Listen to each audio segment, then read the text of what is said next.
Hey everyone, Scotty from the F6 here, and today I will be talking about Summerslam 2016 coming up in just a week here. And there are a couple of really good matches that may not be really good. I don't really know what I'm saying there, but essentially, we've got matches that could be great, we've got matches that could be shit, and it all depends on how it's done. So first of all, let me just talk about the ones that I don't really give a damn about. I'm going to start off with Miz versus Apollo Crews. Apollo Crews is going to lose.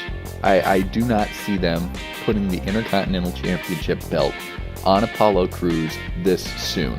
I know it's new era and all that stuff, and they want to really push the new guys right now. But I think Miz is important to keep the belt on. Mainly because, in my personal opinion, Miz is the only true fucking heel in WWE right now. Because he's the only guy that gets universal hate. Maybe besides the commentary team, maybe besides looking at JBL and fucking Michael Cole. But besides that, Miz is like the only guy that actually gets heat, that actually pisses people off. And I think WWE needs to run with that and keep him as champion. Also because the guy can be damn entertaining.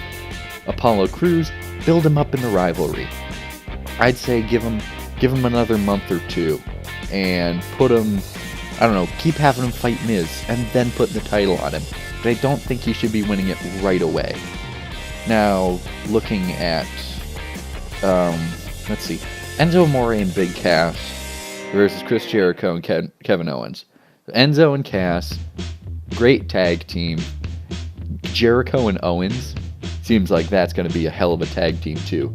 I'd love to see Jericho and Owens win. I don't really care who wins because they're both good teams. I really don't care who wins, but I'd like to see Jericho and Owens really become a thing. It'd also be good for Owens if you push the two of them to the tag team belts. I think it'd be kind of interesting to see what you can do with that.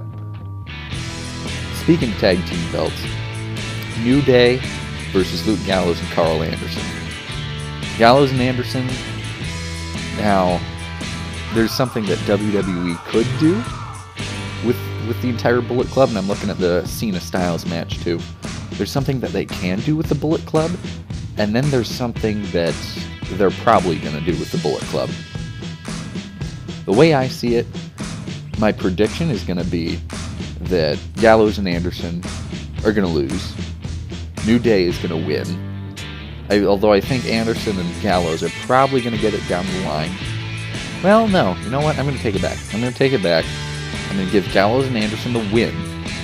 I'm kind of pushing a little bit. Gallows and Anderson with the win.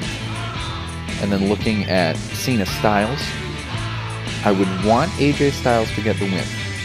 But this is probably going to be the worst match on the card. Now, this card is actually looking really good right now. But my only problem is, we all know how Cena Styles is going to end. We all know that Styles is going to go down 1-2-3 clean victory from Cena. But I would love to see Styles win. I'd love to see the Bullet Club win.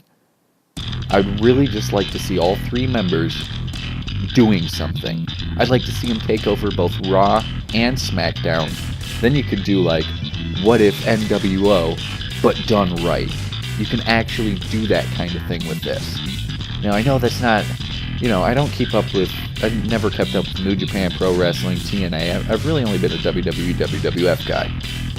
But I do know a bit about the Bullet Club, and I know that's not exactly how they work. They weren't exactly NWO, take over everything kind of deal. But WWE could certainly turn it into that, and maybe make something interesting out of it. I'd like to see what they can do if they make the Bullet Club look really strong. So I think Cena should take the loss. Is he going to? I highly doubt it. So now what else have we got? We've got Sasha Banks versus Charlotte. Never kept up too big on the women's division. I know it's really, really good right now. And I've seen a couple matches here and there. But I'm not exactly kept up on it right now. So I can't say too much about it. I do want to say that I like Sasha Banks, and I think that Sasha Banks needs to win.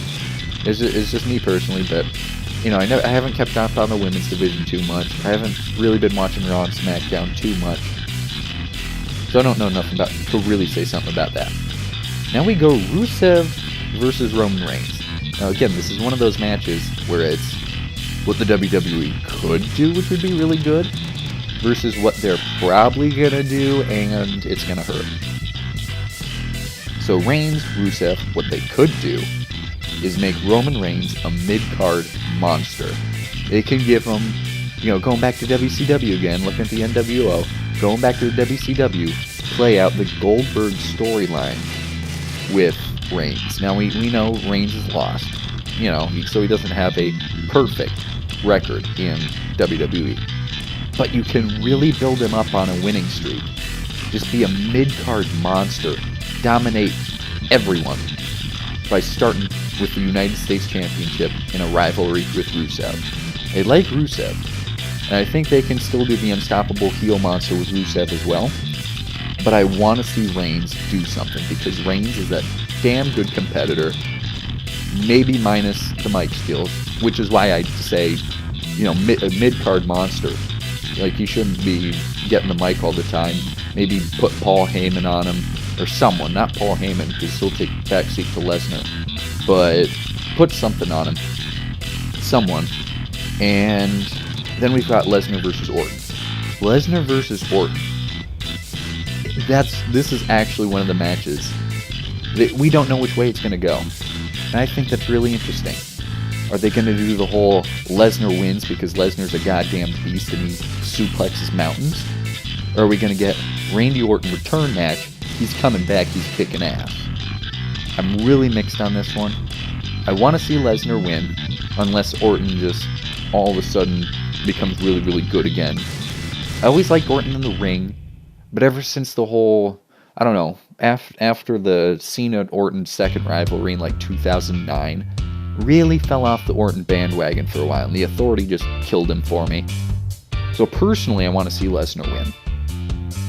Looking at the two title matches now, we got Finn Balor, Seth Rollins, Dean Ambrose versus Dolph Ziggler. Good lord, nobody would have ever guessed that Ziggler and Ambrose would be fighting for the WWE Championship. Like, you go back to WrestleMania, not a single person would have guessed WWE World Championship match at SummerSlam, just 3-4 months out of WrestleMania, and you're going to be seeing Ambrose, Ziggler. That's something nobody would have predicted, alright? So starting to look at that match, I want to see Ambrose win. Now, I know a lot of people are wanting Ziggler. Ziggler's a great competitor, and I really hope they keep him in the upper card. I really hope that they keep him in the main event scene for the years and years of hard work he's put into the WWE. He deserves it. But Dean Ambrose can really be something. I really like what they can do with the champion Dean Ambrose. They can even bring back hardcore if they really want to with Dean Ambrose, which is what I want to see. I know that's probably not going to happen. But I like Dean Ambrose. I like the character. I like everything about what Dean Ambrose is doing right now. And he just got the belt. I definitely don't want to see Ambrose have the belts taken from him already. So Ambrose, I think, needs to win the WWE World Championship match. However, this card needs unpredictability, which is why I say Finn Balor needs to win the Universal Championship. Now, some people, and, I've been one of those people before, are really, really skeptic about WWE. Always are, always will be.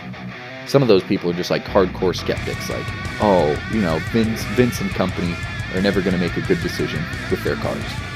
Some people are really, really way too optimistic, and for some reason think that both Ziggler and Balor are going to win.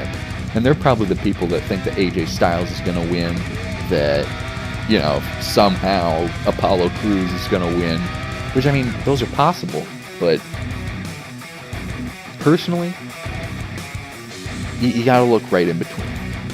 And what I'm seeing right here is that it's going to be pretty predictable for the most part. The only matches I really see that could be unpredictable are going to be the two championship matches, which I'm pretty sure the WWE World Championship is going to be Ambrose. I don't know why they'd take it off of him. But especially Balor and Rollins. this is the wild card of the night. Lesnar Orton, you can make a prediction. A good prediction. Cena Styles, you can make a good prediction. Rusev Reigns, make a good prediction. But what's a little bit harder to make a prediction on is the inaugural WWE Universal Champion. Now, what are they going to want to do with the new championship of the new era? Are they going to put it on Rollins, who's already been a 3-time WWE World Champion? Or are they going to put it on Balor, who's the future of the company? And what I think they need to do, and I know this hasn't worked out too often, because normally when you push a guy straight to the main event scene, it just ruins their career. You're looking at Jack Swagger, you're looking at Ryback, especially, looking at the more recent people at least with that kind of gimmick. Straight to the main event scene, that just hurts. Balor, however, I think is a slightly different case, because NXT was really, really popular. I think they're doing it right. I think if they put the belt on Balor, they're going to be doing something right. And that's just my thoughts on this. So that's my overall rant on SummerSlam 2016. We'll see how it goes. Of course, I'll watch it right on the WWE Network for $9.99. Anyway, Scotty from the F6, heading out. Like and subscribe if you wanna. Take care.